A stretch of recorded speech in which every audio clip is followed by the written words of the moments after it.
Hello ദലുലുലൂസ്, എല്ലാവരും സുഖമായിരിക്കുന്നു. ഇന്നത്തെ വീഡിയോ കുറച്ച് ഡിഫറെൻ്റ് ആണ് കേട്ടോ. ഞാൻ എന്നെ തന്നെ ചലഞ്ച് ചെയ്ത ഒരു മൊമെൻറ്റ് നിങ്ങളായിട്ട് ഷെയർ ചെയ്യാമെന്ന് വിചാരിച്ചിട്ടാണ് കേട്ടോ. It's A very small challenge, പക്ഷേ എനിക്ക് ചെയ്യാൻ പറ്റാത്ത ഒരു കാര്യമാണ് usually. But discipline in action എന്ന് പറഞ്ഞു കഴിഞ്ഞാൽ ഒരു കാര്യം എൻ്റെ ലൈഫിൽ ഇംപ്ലിമെൻറ്റ് ചെയ്യാൻ നോക്കുകയാണ്.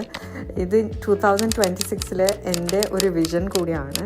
ഡിസിപ്ലിൻ പ്രാക്ടീസ് ചെയ്യുക, ജസ്റ്റ് പറയാൻ മാത്രമല്ല പ്രാക്ടീസ് ചെയ്യുക എന്നുള്ളത്. സോ ബേസിക്കലി ഇന്നലെ എൻ്റെ ഫ്രണ്ട്സിന് ഇവിടെ ഡിന്നറായിരുന്നു. ഈ വീഡിയോയിൽ കാണുന്ന പോലെ തന്നെ എഗ് നൂഡിൽസ് ഉണ്ടാക്കുക എന്നുള്ളതാണ് എൻ്റെ plan for my friends. So ഇതിൽ ഞാൻ ജസ്റ്റ് ഇൻഗ്രീഡിയൻസ് ഒന്ന് നോക്കായിരുന്നു. It's like a healthier version എന്നാണ് എനിക്ക് തോന്നുന്നത്. പിന്നെ 5% സോൾട്ട് ഉണ്ട്. അപ്പം എന്തായാലും ഇത് കുറച്ച് ഹൈ കാലറിയാണ് എൻ്റെ ഒരു പ്ലാനിനെക്കാളും. അപ്പോൾ അതുകൊണ്ട് ഞാൻ സൈഡിൽ ഒരു healthy low calorie ragi soup ഉണ്ടാക്കുന്നുണ്ട്. അപ്പോൾ അത് കഴിക്കണം എന്നാണ് എൻ്റെ ഗോൾ.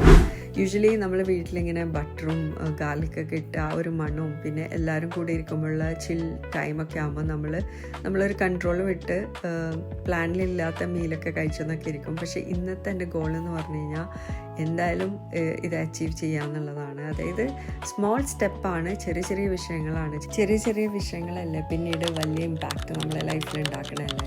ഞാൻ ഈയിടെ വായിച്ച ബുക്ക് അറ്റോമിക് ഹാബിറ്റ്സ്, എനിക്ക് തോന്നുന്നു ഒട്ടുമിക്ക ആൾക്കാർ അതൊക്കെ വായിച്ചിട്ടുണ്ടാവും. നമ്മളെ ലൈഫിൽ സ്മോൾ ഹാബിറ്റ്സ് ഡെയിലി ഒരു പാറ്റേണായി ബിൽഡ് ചെയ്യുമാണ് നമുക്ക് അൺസ്റ്റോപ്പബിൾ ഡിസിപ്ലിൻ നമ്മുടെ ലൈഫിൽ ബിൽഡ് ചെയ്യാൻ പറ്റാമെന്നാണ് ആ ബുക്കിൽ പറയുന്ന ഒരു ഫാക്റ്റ് കേട്ടോ.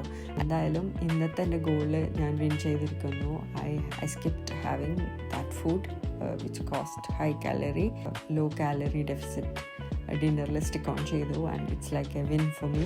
So yeah, that's how you can challenge yourself with a very small thing in your daily life, and that's how you practice it, right? So my Delululus, എല്ലാവരും happy ആയിരിക്കുക, അടിപൊളിയായിരിക്കുക. See you soon with another topic, another interesting stuff.